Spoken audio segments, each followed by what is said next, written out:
गांव के मंदिर में यज्ञ प्रज्वलित किया गया। पूरा गांव खाली होने के कारण सन्नाटा था। अंधेरा होने लगा। उस यज्ञ कुंड के पास 3 लोग बैठे हैं। उनमें से एक मांत्रिक था। शरीर पर काले वस्त्र, माथे पर कुमकुम, गले में किसी प्रकार की माला। गन्या, कहते हुए उन्होंने अपना दाहिना हाथ पड़ोसी के सामने बढ़ाया। उस आदमी ने मांत्रिक को एक नारियल दिया। कुछ मंत्रों का उच्चारण करके उन्होंने उसे यज्ञ में डाल दिया। अचानक वातावरण शांत हो गया। कोई आवाज़ नहीं थी। कुछ देर बाद वह उस यज्ञ की राख को एक बर्तन में डाल देता है। पास में एक बोतल थी। उसके मुंह के चारों ओर कई रस्सियां लपेटी गई। मांत्रिक ने अपने दोनों साथियों को संबोधित करते हुए कहा, गन्या, तुम वो बर्तन ले लो और मोहन तुम बोतल ले लो। वे तीनों मंदिर से चले गए। तीनों के हाथ में टॉर्च थी। वहाँ से वे नियोजित स्थान की ओर पैदल जा रहे थे। यहाँ कोई आवाज़ नहीं है, यहाँ तक कि हमारे कदमों की आवाज़ भी नहीं। गन्या ने कहा, यह सब उसकी चाल होगी। गन्या, डर मत। मांत्रिक ने कहा, मैंने ऐसे कई राक्षसों को सीधा कर दिया है। तभी उनके पीछे कोई जोर जोर से चिल्लाता हुआ सड़क के एक तरफ से दूसरी तरफ भागा। उन तीनों ने चौंक कर पीछे देखा। पीछे अंधेरी सड़क के अलावा कोई नहीं था। वे फिर आगे बढ़े। कुछ ही क्षण बीते होंगे। तभी फिर कोई चिल्लाता हुआ उनके पीछे से दौड़ा। उस शांत रात में अचानक डरावनी चीख सुनकर गन्या और मोहन के रोंगटे खड़े हो गए। मांत्रिक ने कहा, वह एक खेल खेल रहा है, ध्यान मत दो। वे तीनों आगे चल रहे थे। कुछ सरसराहट की आवाज़ आ रही थी। मांत्रिक और मोहन ने चौंक कर पीछे देखा। तब गन्या वहाँ नहीं था। गन्या कहाँ गया? मोहन मांत्रिक की ओर देखकर बोला, हो सकता है वो, मतलब गन्या? नहीं, गन्या को कोई नुकसान नहीं होगा, हम उसे ढूंढ लेंगे। यह मेरी गलती थी, मैंने गन्या को नज़रअंदाज कर दिया। यहाँ पीछे मुड़कर देखो, मिट्टी पर फिसलन के निशान है। हाँ, चलो उसके पीछे चलते हैं। मांत्रिक ने कहा। उन दोनों ने उन रास्तों का अनुसरण किया जो गांव के बाहरी इलाके की ओर जाते थे। गांव बिल्कुल खाली था, इसलिए रोशनी नहीं थी। माहौल पूरी तरह से स्थिर है। पेड़ के पत्ते भी नहीं हिल रहे थे। जैसे ही वे खुली जगह में दाखिल हुए, एक काले धुएं जैसी छाया तेजी से उनके चारों ओर घूम गई। खुले स्थान में भी डर के मारे उनके शरीर में रोंगटे खड़े हुए। वो सामने, मोहन जोर से चिल्लाया। अंधेरे में से कोई उनकी ओर चला आ रहा था। वे दोनों मौके पर ही खड़े हो गए। मांत्रिक ने उसके गले से हार उतारकर अपने हाथ में ले लिया। वह साया अब करीब आ रहा है। टॉर्च की रोशनी साये पर पड़ी और वे दोनों कांप उठे। सामने गन्या खड़ा था, लेकिन किसी ने उसके सीने से दिल को खरोंच कर निकाल लिया था। गन्या, मोहन के मुंह से आवाज़ नहीं निकल रही थी। गन्या कुछ नहीं बोला। वह शून्य में घूरता हुआ खड़ा रहा। मांत्रिक ने अपने थैले से एक अंगारा निकाला और उसकी ओर फूंक दिया। गन्या ने मांत्रिक की ओर देखा और शरारत से मुस्कुराया। मांत्रिक ने मुट्ठी भर राख निकाली और उन्हें मंत्र के रूप में फिर से गन्या की ओर फेंक दिया। वह अंगारा गन्या के चेहरे पर गिरा, लेकिन उसके बगल में अंगारे ने चेहरे का आकार ले लिया। वहाँ कोई और था, लेकिन अदृश्य। मांत्रिक ने थैले से एक नींबू निकाला और तेजी से गन्या की ओर फेंक दिया।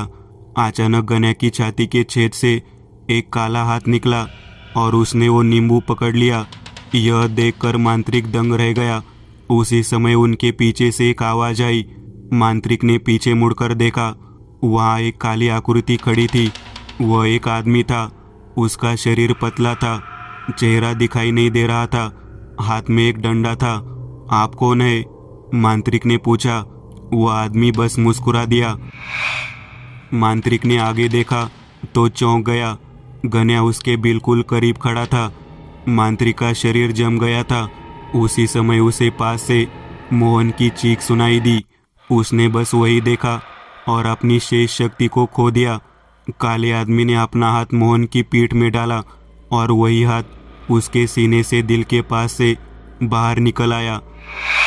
मांत्रिक के हाथ से टॉर्च गिर गई। अगले ही पल खून के कुछ बूंदे टॉर्च पर गिरी और जादूगर की आंखों के सामने अंधेरा छा गया।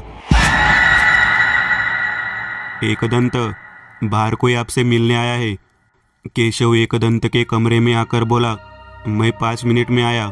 कुछ समय बाद एकदंत हॉल में आए। वहाँ करीब 60 साल के 2 आदमी बैठे हैं। एकदंत उनके सामने बैठ गए। तुम कौन हो और क्या काम है? एकदंत, मैं आलवंडे गांव का सरपंच हूँ। हमारा गांव वानी के पास पहाड़ी श्रृंखला में है। गांव में बहुत सारी भयानक चीज़ें हो रही है और हमें आपकी मदद की ज़रूरत है। मेरी बेटी पुणे में रहती है। वो आपके बारे में जानती थी, उसने ही हमें यहाँ बुलाया है। कैसी भयानक चीज़ें? 15 दिन पहले गांव में हत्या हुई थी। उसका कलेजा फट गया था और इसी तरह की घटना 3 दिन में 7 बार हुई। पुलिस जांच करती रही, लेकिन गांव के सभी लोगों को लगा कि यह कोई भूत प्रेत है। गांव के गुरु ने सभी को गांव छोड़ने की सलाह दी। अगले ही दिन हम सब गांव छोड़कर आसपास के गांव में रहने लगे। फिर गांव छोड़ने के बाद क्या हुआ? किसी को कोई नुकसान नहीं हुआ, लेकिन हमें गांव वापस जाना तो पड़ेगा ही ना। और इसीलिए हमने 4 दिन पहले एक मांत्रिक को बुलाया था। फिर उसने क्या कहा? उसने कहा कि गांव में भूत आ गया है, उससे निपटना होगा।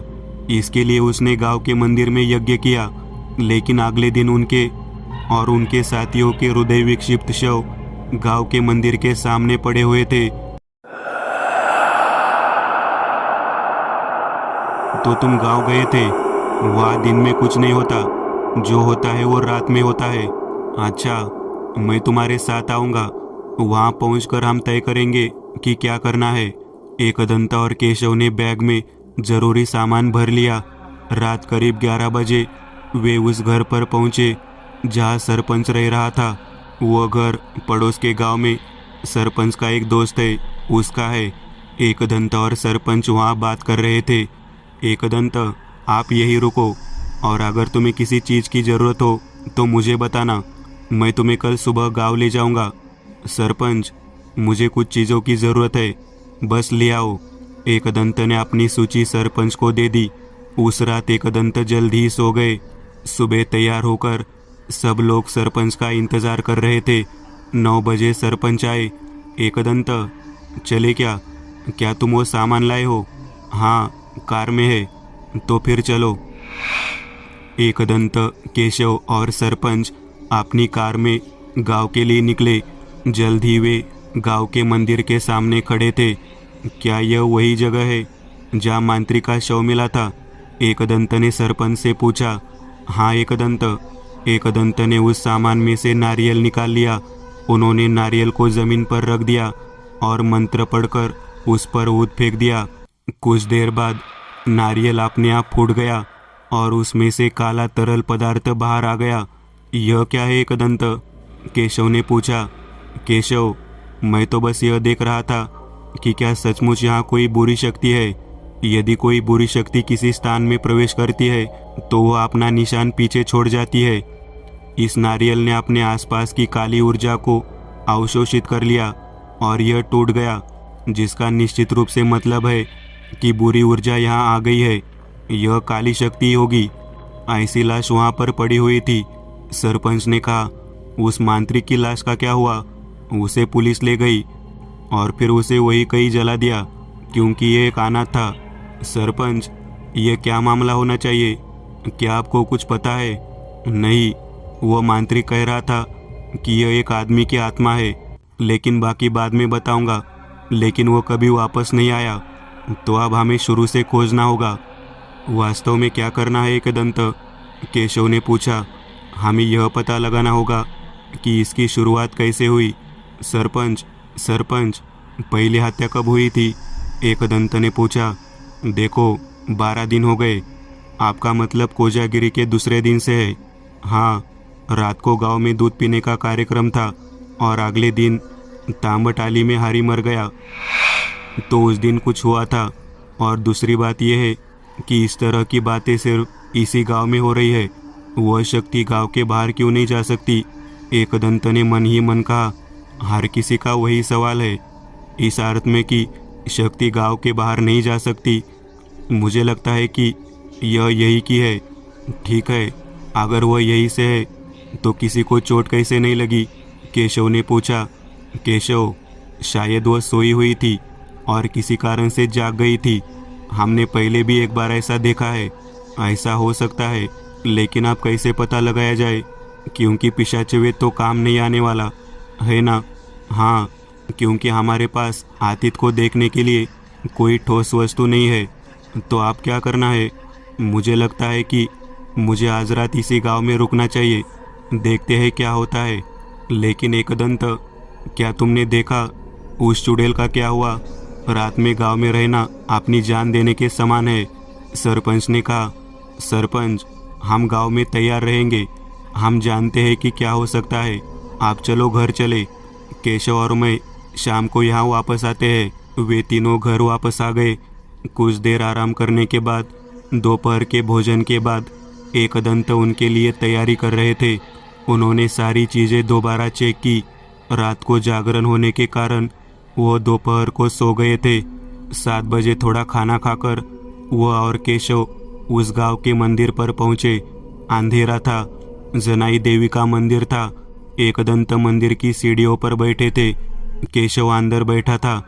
काफी देर बाद भी कोई आवाज नहीं आई। एकदंत चुपचाप हर तरफ ध्यान दे रहे थे। अचानक कुछ आवाज आई।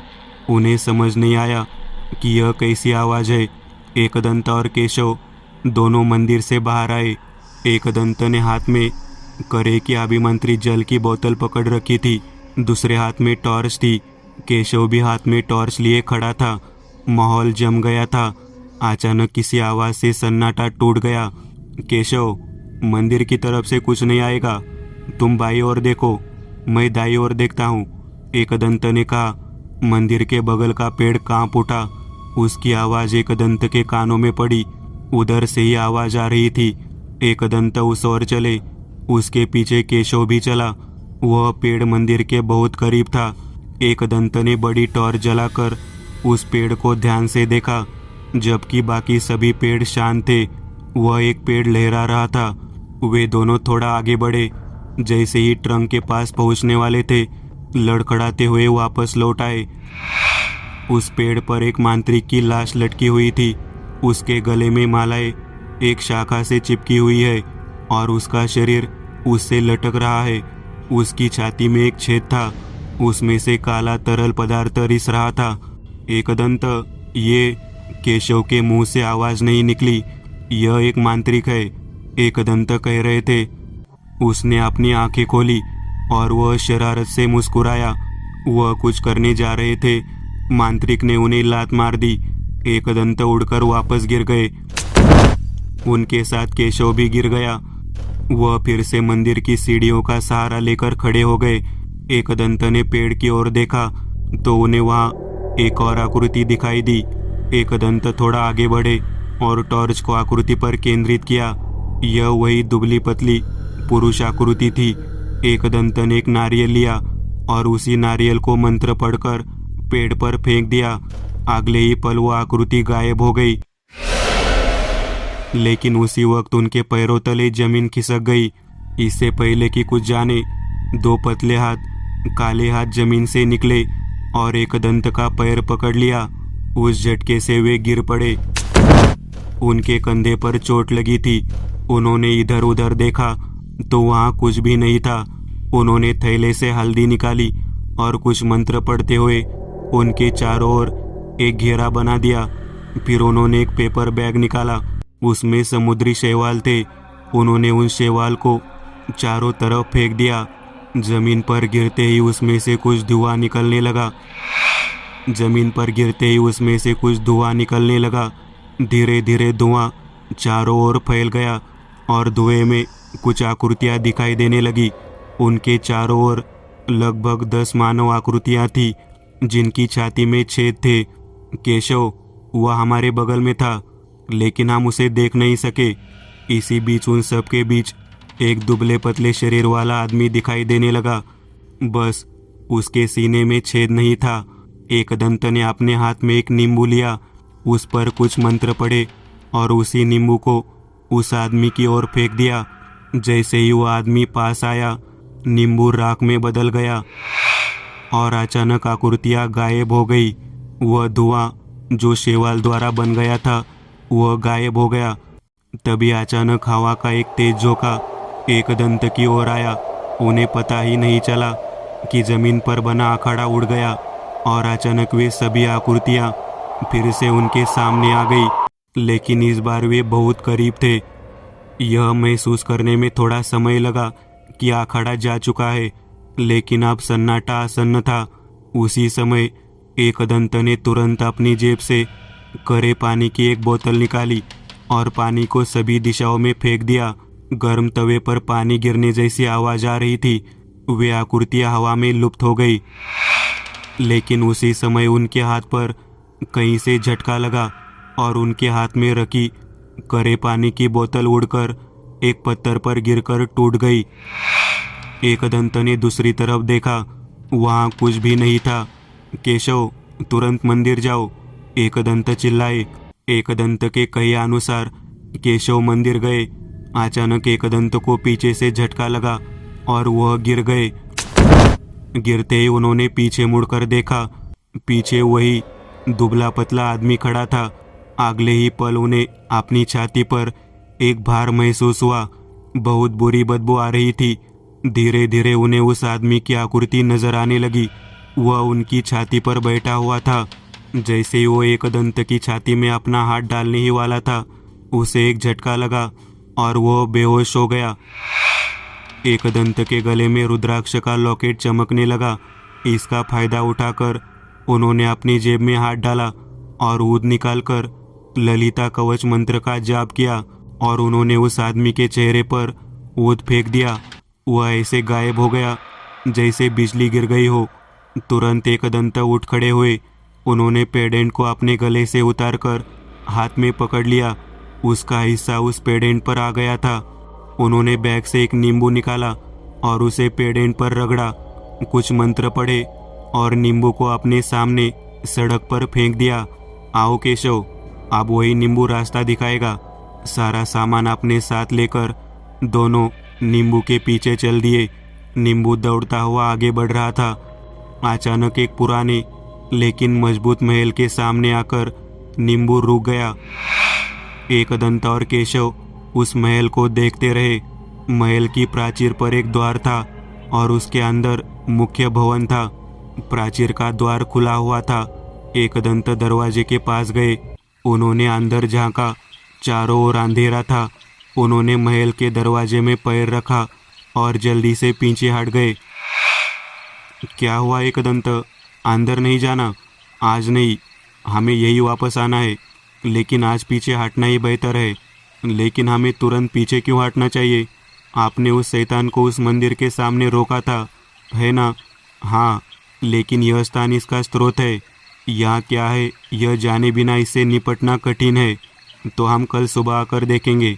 वे दोनों वहाँ से वापस चले गए और कार के साथ पुनः उस महल में आ गए जहाँ पर सरपंच ठहरा हुआ था। रात के 12 बजे थे। उन्हें देखकर सरपंच के चेहरे पर संतुष्टि झलक रही थी। एकदंत, तुम वापस आ गए। क्या हुआ? मुझे जो जानकारी चाहिए थी वह मिल गई। सरपंच, वह एक शैतान है। हम उस बरगद के पेड़ से परे महल के बारे में जानना चाहते हैं। उस महल का क्या हुआ? सरपंच ने आश्चर्य से पूछा। मुझे यकीन है उस शैतान की जड़ें उस महल में है, लेकिन एकदंत, वह महल बहुत पुराना है और अब वहाँ कोई नहीं रहता है। इतनी बड़ी और अच्छी हवेली में कोई क्यों नहीं रहता? उस महल में रहने वाले सभी लोगों की 3 महीने पहले एक बड़ी दुर्घटना में मृत्यु हो गई थी। तब से वहाँ कोई नहीं रहता। दूर के रिश्तेदार इस पर हक जताने आए, लेकिन कोर्ट केस के कारण फिलहाल महल बंद है। मैंने इसे स्वयं बंद कर लिया। हमें वो महल खोलना होगा। हमें वहाँ निश्चित रूप से कुछ ना कुछ मिलेगा। लेकिन वहाँ कौन रहता था? देशमुख, तात्या साहेब देशमुख एक महान व्यक्ति थे। उनके 2 बेटे थे, रामदास और माधव। उनके 2 बच्चे थे जो अब लगभग 10-15 साल के हो चुके थे। यह सभी एक भयानक दुर्घटना का शिकार हुए। कल हम उस महल में जाकर देखेंगे। ठीक है, कल हम 2 और लोगों को लेंगे और उस महल को खोलेंगे। अगली सुबह सरपंच अपने 2 साथियों को लेकर आए। लगभग 11 बजे वे सभी उस महल के लिए रवाना हो गए। कुछ देर बाद वे महल में पहुंचे। महल की किलेबंदी से प्रवेश करने के बाद उनके सामने पत्थर और ईंटों से बनी एक मुख्य इमारत थी। सरपंच ने अपने दरवाजे का ताला खोला और जब सभी लाइटें चालू की गई तो महल का बैठक कक्ष जगमगा उठा। लिविंग रूम के पीछे एक चौक था, उसके बगल में कमरे थे। चौक के सामने एक 2 मंजिला इमारत थी।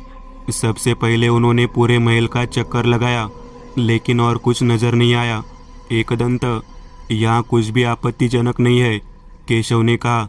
देखते हैं, कहते हुए एकदंत ने एक नींबू निकाला और फिर से उस नींबू को अपने गले के लॉकेट पर रगड़ा और उस नींबू को मंत्र के रूप में घर में फेंक दिया। वह नींबू चौक से आगे की बिल्डिंग में गया और वहाँ एक कमरे के कोने में बैठ गया। इस कोने में कुछ है, एकदंत ने कहा। उस कोने में एक बड़ी दीवार थी। केशव ने दरवाजा खोला और इधर उधर देखा, लेकिन वहाँ कुछ भी नहीं था। एकदंत, यहाँ कुछ भी नहीं है। आश्चर्य की बात है, इतना बड़ा चबूतरा और अंदर कोई सामान नहीं।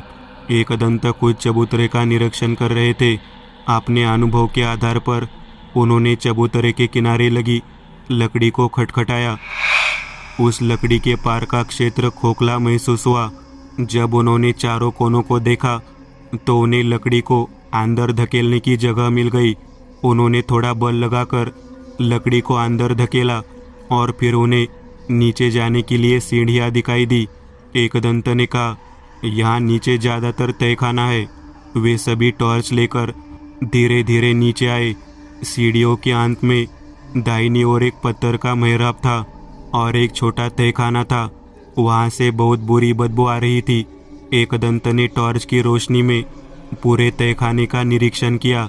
एकदंत ने कहा, तहखाना पूरी तरह से साफ है, यह गंध जैसी कोई चीज़ नहीं है। तो यह गंध? केशव ने पूछा। मैं इस गंध को जानता हूँ, कल उस शैतान के पास ऐसी गंध आ रही थी। क्या? मेरा मतलब है अब हम उसके करीब है, लेकिन अब सुबह हो गई है, इससे कोई खतरा नहीं है। बोलते बोलते एकदंत का ध्यान दीवार के एक हिस्से पर गया। वहाँ के पत्थर में सीमेंट का इस्तेमाल किया गया था। केशव, क्या तुमने ये पत्थर देखे हैं? इनके बीच में सीमेंट रखा गया है, मतलब ये पत्थर बस ऐसे ही रखे गए हैं। हाँ एकदंत, प्राचीन काल में चूने का उपयोग किया जाता था। चूना अन्य पत्थरों में है, लेकिन इन पत्थरों में नहीं। सरपंच, हमें ये पत्थर तोड़ने हैं। क्या आप कुछ आदमी बुला सकते हैं? हाँ एकदंत, मैं फ़ोन करता हूँ, कुछ देर में आ जाएंगे लोग। वे सभी उस तहखाने से बाहर आ गए। लगभग आधे घंटे के बाद सरपंच द्वारा बुलाए गए 3 लोग कुदाल और फावड़े जैसे उपकरण लेकर आए। जब वे नीचे गए तो उन्होंने उन पत्थरों पर लगे सीमेंट को तोड़ दिया। पत्थर अपने आप एक तरफ हट गए। अंदर एक सुरंग दिखाई दे रही थी। एकदंत ने टॉर्च घुमाकर देखा। सुरंग छोटी थी, लेकिन उन्हें सुरंग में एक त्रिशूल दिखाई दिया। उन्होंने वह त्रिशूल निकाला। वह करीब 5 फीट लंबा चांदी का त्रिशूल था। इस तहखाने में कोई त्रिशूल क्यों रखेगा? सरपंच ने पूछा। अभी हमें यही देखना है। केशव, पिशाचवेद को बाहर निकालो, हमें जो चाहिए वो मिल गया है। अब उसके आतिथ को देखकर ही पता चलेगा कि वह किस तरह की है। वे सभी ऊपर आए। महल के मध्य चौराहे पर बैठकर एकदंत ने पिशाचवेद को अपने सामने रखा और उस पर त्रिशूल रखा। उन्होंने अपनी आंखें बंद करके पिशाचवेद पर हाथ रख दिया और मंत्र जपने लगे। उनके माथे पर पसीना जमा होने लगा। काफ़ी देर बाद उन्होंने आंखें खोली। भयानक, इस इमारत में एक बहुत बड़ा रहस्य छुपा हुआ था सरपंच, लेकिन अब हमें उस शैतान को रोकना होगा। क्या हुआ एकदंत? मैं आपको बाद में बताऊंगा। पहले हमें एक महान पूजा करनी होगी और सबसे महत्वपूर्ण चीज़ होगी ये त्रिशूल। वे सभी वहाँ से निकल आए। सरपंच, मुझे आपकी मदद चाहिए, हमें अभी सप्तशृंगी किले जाना है। क्या आप सीधे देवी की मूर्ति तक पहुंचने की व्यवस्था कर सकते हैं? ऐसा कर सकते हैं। वहाँ का एक ट्रस्टी मेरा दोस्त है, मैं उससे कहता हूँ। यह तो अच्छा है, चलो आप चलते हैं। एकदंत, केशव और सरपंच सप्तशृंग किले की ओर चल दिए। जल्दी वे किले पर पहुंच गए। पहचान के कारण वे रस्सी के रास्ते किले पर जल्दी पहुंच गए। देवी की मूर्ति के पास पहुंचकर एकदंत ने जरूरी सामान लिया और बिना देर किए तुरंत लौट आए। शाम के 7 बज रहे थे। वे सभी फिर से महल के सामने मिले। सरपंच, यहाँ मत रुको, अब इस महल में क्या होगा ये तो वह सप्तशृंगी ही जानती है। मैं और केशव देखेंगे कि क्या करना है, एकदंत ने कहा। लेकिन अगर आपको किसी भी तरह की मदद की ज़रूरत हो तो मुझे कॉल करें, मैं कुछ ही मिनटों में वहाँ पहुँच जाऊँगा। एकदंत और केशव सारी सामग्रियाँ, बड़ी टॉर्च, यज्ञ कुंड लेकर महल के चौराहे पर आए और उन्होंने महल का मुख्य द्वार बंद कर दिया। केशव वहाँ यज्ञ की तैयारी कर रहा था। अंधेरा था, इसीलिए महल में रोशनी जलाई गई थी। इसके अलावा एकदंत ने एक बड़ी टॉर्च तैयार रखी। उन्होंने यज्ञ के चारों ओर हल्दी के एक घेरे की व्यवस्था की। उन्होंने यज्ञ के पास त्रिशूल रखा। एकदंत ने उस यज्ञ में अग्नि जलाकर पूजा प्रारंभ की। उनके मुख से निकलने वाले मंत्रों की ध्वनि के अतिरिक्त और कोई ध्वनि नहीं थी। यज्ञ की अग्नि से एक प्रकार की गर्मी फैल गई। तभी लिविंग रूम की तरफ से जोर जोर से आवाज आने लगी। एकदंत और केशव ने एक दूसरे की तरफ देखा। जैसे उनका मंत्र जारी रहा, उनका ध्यान दरवाजे की ओर चला गया जहां मांत्रिक खड़ा था। उसका अवतार और भी भयानक हो गया है। पूरे चेहरे पर बाल फैले हुए थे, शरीर पर काले कपड़े जगह जगह से फटे हुए थे, गले की मालाएं गायब थी। वह वही खड़ा उन्हें देखता रहा। अचानक उस मांत्रिक के शरीर से एक और शरीर निकला। वह गणेश का था। उसका अवतार भी मांत्रिक जैसा हो गया। उस गण्या के शरीर से मोहन का शरीर निकला। अचानक मांत्रिक एकदंत पर झपटता है, लेकिन अखाड़े में आग लग जाती है और वह दूर गिर जाता है। तीनों आत्माओं ने गुर्राते हुए एकदंत की परिक्रमा की। उनके चेहरे भयानक थे। उनके मुंह से खून से सना हुआ काला तरल निकल रहा था, लेकिन एकदंत उन पर ध्यान दिए बिना मंत्रों का जाप कर रहे थे। उसी समय दूसरी ओर से अजीब सी चीखें सुनाई दी। डंडे की मार की आवाज पूरे महल में गूंज रही थी। अचानक दूसरी ओर की इमारत से धुएं जैसी काली आकृतियां बाहर आई। आकृतियां उन दोनों के चारों ओर घूम रही थी। अचानक एक काला डंडा एकदंत की ओर आया और एकदंत के सिर पर लगा, जिससे अखाड़ा उड़ गया। उस प्रहार से एकदंत का सिर सुन्न हो गया, जाप बंद हो गया और एकदंत गिर पड़े। केशव तेजी से उठा और एकदंत के पास आया। उसने इधर उधर देखा और डर के मारे उसके अंग प्रत्यंग ठिठक गए। उन दोनों के चारों ओर 10 पिशाच खड़े थे, जिनके हृदय खरोंचे हुए थे। वे सभी शरारत से हंस रहे थे। उनमें से एक ने केशव की गर्दन पकड़ ली और उसे दूर धकेल दिया।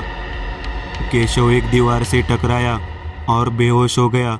उसी समय वे आकृतियां दूर हट गई और वह शैतान एकदंत के सामने आ गया। वह एकदंत को छूने के लिए आगे बढ़ा। एकदंत ने अपनी आंखें खोली और तुरंत करे का जल उसके शरीर पर छिड़क दिया, मानो आग की चिंगारियां उसके शरीर पर पड़ रही हो। वह शैतान एक और हट गया और अंधेरे में गायब हो गया। उसके साथ साथ अन्य आत्माएं भी अंधेरे में गायब हो गई। एकदंत उठकर केशव की ओर आया। उसके चेहरे पर पानी की छींटे मारने से उसे होश आ गया, लेकिन वह अभी भी सदमे में था। एकदंत ने केशव के गले में अपना लॉकेट पहनाया और उन्हें वहीं बैठा दिया। वे फिर यज्ञ कुंड के पास आए। उन्होंने फिर से मंत्र का जाप किया और यज्ञ में उपटन डालना शुरू कर दिया। कुछ देर बाद हवा निकल गई और अग्नि बुझने लगी। अचानक महल की सभी लाइटें बंद हो गई और धीरे धीरे यज्ञ कुंड की आग बुझ गई। हर तरफ अंधेरा फैल गया। एकदंत ने जल्दी से टॉर्च जलाई, लेकिन सामने का दृश्य देखकर चौंक गए। 10 आत्माएं सामने बैठी थी। और शैतान स्वयं उस यज्ञ में बैठा है। उनके सभी आक्रमणों को उस शैतान ने विफल कर दिया। अचानक वह शैतान एकदंत के सामने आ गया और जमकर मुस्कुराते हुए अपना हाथ एकदंत की छाती की ओर ले गया। वह अपना हाथ उनकी छाती के पास लाया। वह हाथ डालने ही वाला था कि एकदंत ने अपनी जेब से एक सिंदूर निकाला और उसके हाथ पर रख दिया। वह चिल्लाया और अपना हाथ हटा लिया। इससे पहले कि उसे एहसास होता कि क्या हुआ था, एकदंत ने सिंदूर को अपने हाथ में ले लिया और मंत्र जाप चालू किया और हर तरफ उन्होंने सिंदूर फेंक दिया। अचानक उस भगवा सिंदूर ने एक महिला आकृति को साकार कर दिया। असंख्य हाथ, उनमें असंख्य शस्त्र, मुख पर तेज, सिर पर सर्प, शरीर पर साड़ी की चोली, कमर और शरीर पर स्वर्ण मोतियों से बने आभूषण। वह आकृति कुछ क्षणों के लिए वही थी, लेकिन उसकी चमक में बाकी सभी आत्माएं गायब हो गई और वह आकृति त्रिशूल में समा गई। एकदंत तुरंत उठ खड़े हुए और त्रिशूल हाथ में ले लिया। वह शैतान वही जम गया। उन्होंने उसके शरीर में त्रिशूल घुसा दिया। शैतान एक क्षण में गायब हो गया। वही त्रिशूल लेकर एकदंत तहखाने में गए। वहाँ जमीन के अंदर से कुछ मिट्टी हटाकर देखने पर उन्हें तांबे का एक घड़ा मिला, जिसके ऊपर ढक्कन लगा हुआ था और कुछ रस्सियाँ बंधी हुई थी। वे उस घड़े को लेकर ऊपर आए। केशव अब बेहतर महसूस कर रहा था। एकदंत के सिर से खून निकलना बंद हो गया था। उन्होंने सरपंच को फोन किया। कुछ देर बाद सरपंच लोगों के साथ वहां आए। उन लोगों की मदद से उन्होंने सारा सामान सुरक्षित कर लिया। इसके बाद एकदंत और केशव को पास के अस्पताल में भर्ती कराया गया। सरपंच, आप गांव में कोई खतरा नहीं है, लेकिन उस घड़े को ठीक से रखना। चाहे कुछ भी हो जाए, उसे मत खोलना। मैं आकर देखूंगा कि क्या करना है, एकदंत ने कहा। अगले 2 दिनों तक एकदंत का वहाँ इलाज चलता रहा। उसके बाद एकदंत और केशव उस घर पर आए जहाँ सरपंच रह रहे थे। वहाँ आराम करने के बाद अगले दिन एकदंत और सरपंच बातें कर रहे थे। केशव भी वही था। एकदंत, अभी यह जानना जल्दबाजी होगी कि यह सब क्या था। हाँ सरपंच, बताता हूँ। जिसने हमें परेशान किया वह एक तांत्रिक की आत्मा थी। एकदंत द्वारा बताई गई कहानी कुछ इस प्रकार थी। लगभग 400 साल पहले गांव में एक तांत्रिक आया था। उसने कई शैतानी सिद्धियां प्राप्त कर ली थी। उसका शरीर क्षीण हो गया था और वे हमेशा अपने हाथ में एक काली छड़ी रखता था। अब वो काले जादू का एक रूप वज्रमुंडी सिद्धि प्राप्त करना चाहता था। इसके लिए उसने गांव के बाहर एक बड़ा अनुष्ठान शुरू किया। उस सिद्धि के कारण उसे वज्र का शरीर मिलता था, जिसे किसी भी चीज़ से नष्ट नहीं किया जा सकता था। लेकिन इसके लिए उसे 51 आदमियों के दिलों की बलि देनी पड़ी। उसने 30 आदमियों को मारकर उनके दिल हासिल कर लिए। यह बात गांव के देशमुख कान्होजी को समझ आ गई। कान्होजी ने गांव की रक्षा के लिए तांत्रिक को मारने की योजना बनाई। उन्होंने उस तांत्रिक का सिर धड़ से अलग कर दिया, यह मानते हुए कि तांत्रिक की शक्तियाँ उनकी आत्मा को मुक्त नहीं करेगी। कान्होजी ने सप्तशृंगी किले के पुजारियों से मदद मांगी। पुजारी ने तांत्रिक का सिर तांबे के बर्तन में रख दिया और उसके साथी ने तांत्रिक की आत्मा को कैद कर लिया। चूंकि उस तांत्रिक की आत्मा बहुत शक्तिशाली थी, इसलिए उसे रोकने के लिए उसे एक त्रिशूल दिया गया, जो देवी की दैनिक पूजा में उपयोग किया जाता था। उन्होंने घड़े पर त्रिशूल रखा और कान्होजी से कहा, मुझमें उसकी आत्मा को मुक्त करने की शक्ति नहीं है, क्योंकि उसने कम से कम आधी वज्रमुंडी सिद्धि प्राप्त कर ली है। इस त्रिशूल को इस घड़े पर सदैव रखे। हर साल कोजागिरी में आपके कुल में से किसी एक को इस त्रिशूल की विशेष पूजा करनी चाहिए, ऐसा मेरा कहना है। इसलिए इस त्रिशूल की शक्ति सदैव बनी रहेगी। यदि एक बार भी यह पूजा छूट गई तो कोई भी उसकी आत्मा की पीड़ा को सहन नहीं कर पाएगा। कान्होजी ने कहा, मैं और मेरी आने वाली पीढ़ियाँ इसका ध्यान रखेगी गुरुजी। इसके अलावा हमें गांव के गेट के नीचे कुछ मंत्र डालने होंगे ताकि मांत्रिक की शक्ति बंद हो जाए और वह कभी गांव न छोड़े। ठीक है, चलो ऐसा करते हैं। कान्होजी ने अपने महल के तहखाने में एक सुरंग बनाई और मटका रख दिया। उस पर त्रिशूल रख दिया गया और सबवे बंद कर दिया गया।